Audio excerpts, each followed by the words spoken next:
ajandayaasha shirka ugu waaweyn waxa kamid ah warbixinta amniga oo laga dhageystay wasaaradda amniga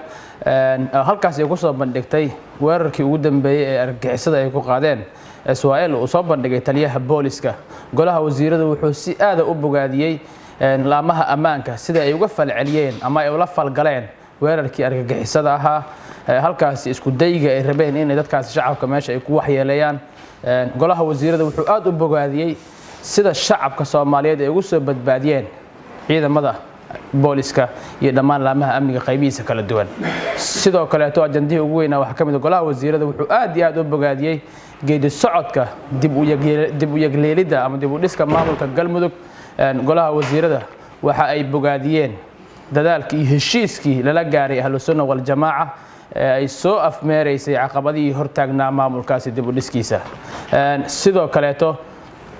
golaha wasiirada wuxuu maanta ansixiyay hindisa sharciyeedka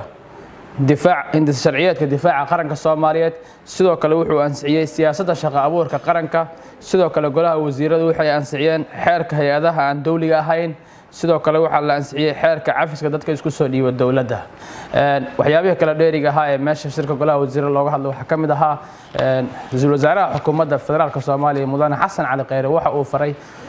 guddiga fatahaadaha iyo maareynta masiibooyinka in si degdeg ah ay u gurmadaan fatahaadihii ka dhacay degmada Afgooye iyo sidoo kale degmada Caluula si dhaqsi ah loo gaaro shacabka Soomaaliyeed ee halkaas ay dhibaatada ku haysato